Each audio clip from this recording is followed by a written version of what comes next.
So this is a Laguna tailstock maintenance video. I noticed not too long ago that my tailstock was getting a little herky-jerky when I would screw it. I fixed it so you can't really see it now, but basically there was a lot of play in the wheel and the quill coming out. And I've always been afraid to take these things apart because when I used to have a Rikon lathe, I totally screwed up the tailstock once and had to have it replaced. But anyway, I decided it was time to take a look at this thing and clean it out. And what I found, if you're like me, you may have forgotten at one point in time to loosen the locking mechanism when you pushed it forward, and that can certainly cause damage. But on the side here, there's a little piece of metal that guides the quill in and out straight, and it's held in. It's fastened by two little number 3 screws. And I found last night that one of them, in all my stupidity, had been sheared off. And so I went to Home Depot to try and find a replacement. And I couldn't find that precise size screw, but what I did find is these neat little set screws here. They're the right size, and they lock in with a, a small hexagonal bolt. And so if you take out, where's my other Allen wrench? If you remove the wheel, and it just sets in on a flat piece of the bar, you can then unwind the entire mechanism. And the trick here to getting this out is this rinky-dink little screw, which this one is also stripped. It just doesn't grab very well. That keeps the entire quill from coming out. So you've got to get that little metal piece out. I mean, again, it just slides out, but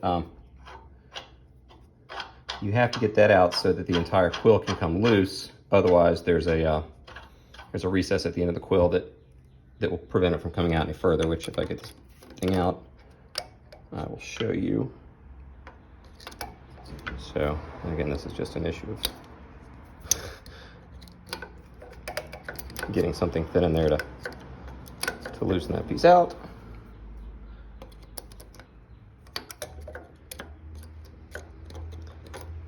It does not have to be this hard, but I'm making it this hard. There. So there you can see, and it just slides out. And so that's got 2 little screw holes, and that totally keeps the quill in. And then, see, you can just see it's got a back piece right there. And then the whole thing will come out, and you can try to find a place to put your phone. And then you can completely disassemble the whole reverse screw. Sorry guys, I don't know all my lathe part names, but manually unwind this piece here. And once that is out, you can clean out the inside, blow it out, put some lubrication in there. I've already done that. And then put it back together.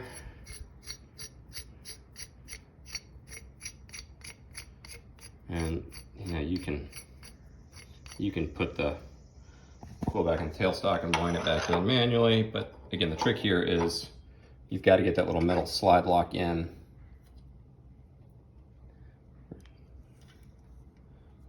So that, and it's slightly taped, so make sure you get it in the right way. So that when you tracked everything,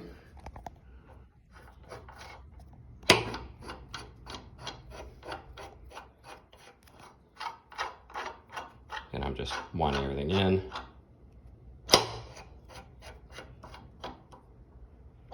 It's wound fully in. So that little metal slide is in there, and you can see the screw holes lined up.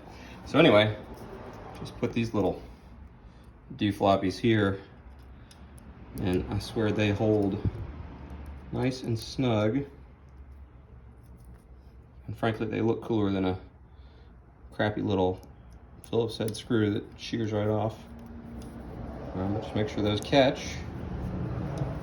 And then we'll grab that little slide piece, which I'm sure has a technical name. And there's 2 of them, so make sure you get both in. I'm sure these things cost me a whopping like 50 cents.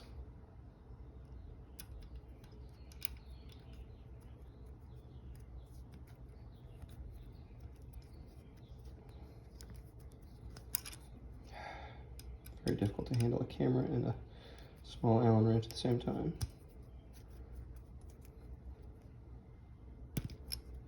Anyway,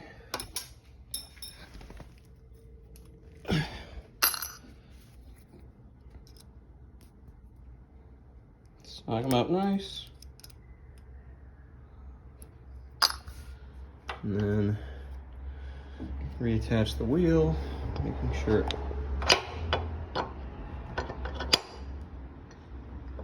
that you engage on the flat.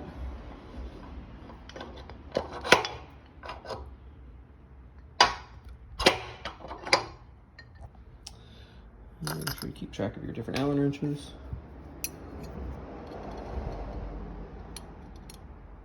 And of course, that's the wrong size. And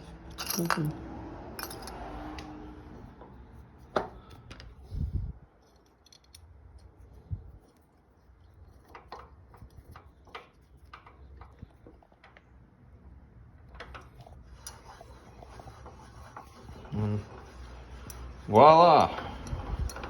Very smooth tailstock. Back in business. Spray a little dry lube in there if you want, but that was it. Just get those little, I'm not even sure if the other one's in there straight, but I think it's good. I know the newer 1836s have like a piece of plastic at the end of the quill that maybe it's attached differently. But anyway, that is how I did all maintenance work on my tailstock. Hope that's helpful.